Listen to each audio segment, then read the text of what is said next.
Hai cả nhà, em vừa phỏng vấn thì máy nó hết pin nên phải chuyển sang máy khác. Bây giờ thì em sẽ phỏng vấn tiếp về ví dụ như học phí rồi để Sam vay tiền như thế nào, hoặc là cuộc sống của sinh viên như thế nào nha. Hi Sam, okay, thank you so much for your sharing about your learning, some information about the salary or everything. So I have another questions about your school fee. Yeah, like I know it's not too low. It's quite expensive to learning in Australia. Yep. So besides doing the part-time jobs and who has you for the school fee? Yeah, and what you are going to do? Yeah, with that fee. So basically, my dad helps pay for my uni fees, but I have a HEX loan, which means the government helps pay for a majority of my student fees, and then I pay them back later. How much? How much for that loan? They pay majority, so I'm not sure how much they pay like percentage-wise, but I just have to pay maybe $140 each semester. So I just pay like $280 a year, and that's it. $280 a year. Yeah, and they pay for the rest of it. They pay for the rest. And how about Daddy? Daddy pay anything else? No, that's just it right now because it's just right now. Daddy no need to pay anything. Because I have the loan, yeah. Oh, and then good. I pay them and back. How can you apply for the loan, you know? So you have to be an Australian citizen, and then you apply for the loan. Is there any mortgage for that loan? There is an interest rate for the interest rate. Yeah. So you know how is the interest rate? I don't know how much the interest rate is. Daddy help you to do that, yeah, right? so after I finish, I'm going to pay back the majority of it. Yeah. Through my father.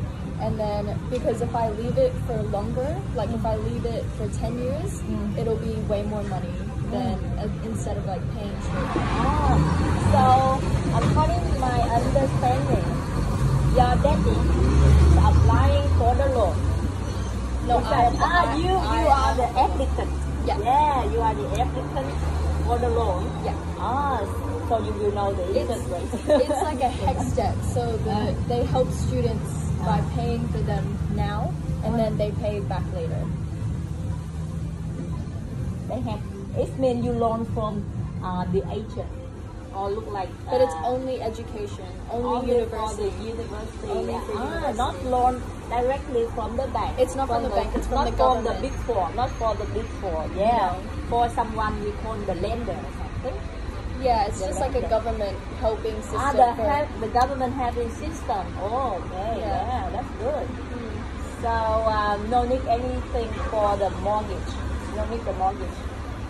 Mortgage like the house mortgage, or you need to do something for the mortgage. No need mortgage. That is for student. No, you just need to pay the $140 each trimester, and then at the end of your graduation, you can start paying it back.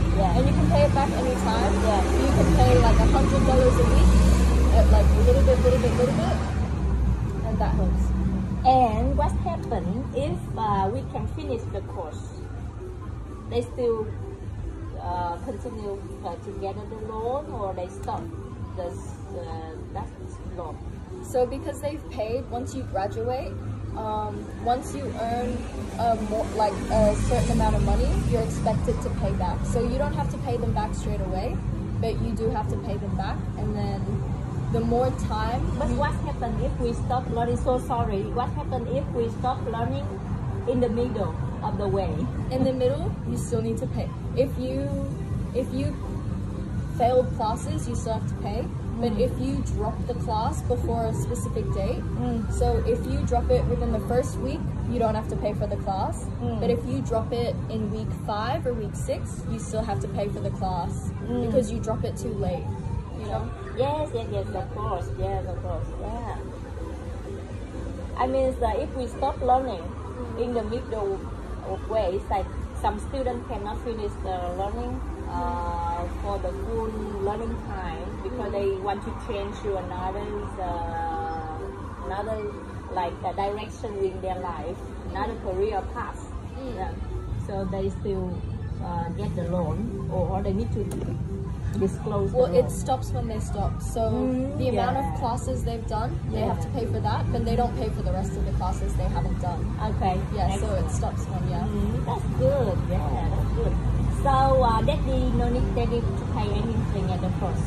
Oh, that's good. Yeah. But that's only for Australian citizenship. And for your part-time job, so you can like pay for your food or pay for your rental costs.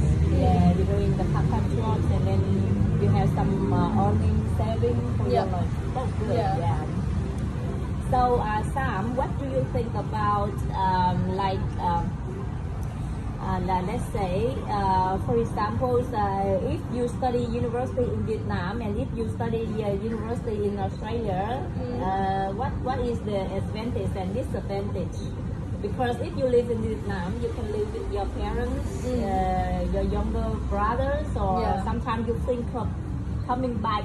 Yeah, when you graduated. So, what do you think about? So Australia has more opportunities for me after I graduate, I think, and Australia also has the degree that I want. So so Vietnam doesn't have paramedicine because it's quite new. And in Vietnam, there's for me not much connections. Like I don't know if I could go to Canada afterwards. Like in Australia, there's more like the more people you meet, the more bigger companies that will like pay you more money. And even though it's more expensive to live here, you earn more money, like with the job opportunities you get from the university degree. But in Vietnam, it's really hard. It's really hard to get a very good paid job. So we need to do something else. Because some of the students finish the learning in Vietnam, but then it's very hard for them to find a job. The same in Australia, I think so. But in Australia, if we're working hard, we try out the best, we learning hard, and then we can get a good, award, something like that.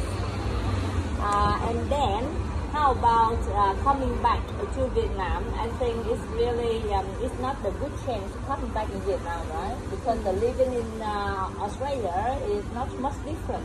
For example, Gold Coast, not much different with Ho Chi Minh City. The weather and lifestyle, everything, you think so? Vietnam, I love Vietnam. And I love Ho Chi Minh because it's cheaper. But I wouldn't go there to work because I just wouldn't go there to work. I work here. Okay, Sam. So another question I want to ask you related to like why you choose that kind of job. It means when you're learning in your high school, do they have any job recommendation or any university tour or anything that can help the high school students to think about what they are going to do in the future? So in high school, they had a day when all of the universities come to the school, and they have like they set up a desk, and like you can ask all the universities questions and see what courses they offer. In year 11. In year 11 and 12. 11 and 12. So universities usually come to school, and they all come, and you can go around asking different questions. But most of the time, you have to just go on the websites and figure out what you want to do for yourself. They like at school, they do have a person that can recommend what they think you would like based on your grades and based on who you are. But majority of it is up to you. So which high school you studied in the past? Which high school? St. Hilda's. St. Hilda.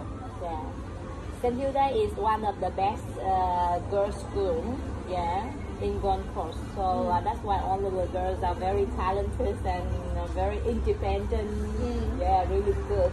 It is a good school. It is a good school.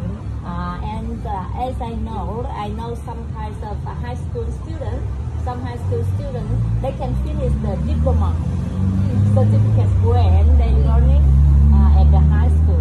What do you think about that? How can they do that? For example, they are in year 10 or year 11, but they can get the diplomas of economic or giving her the commercials or business something? Yeah. Yeah. So How can that happen?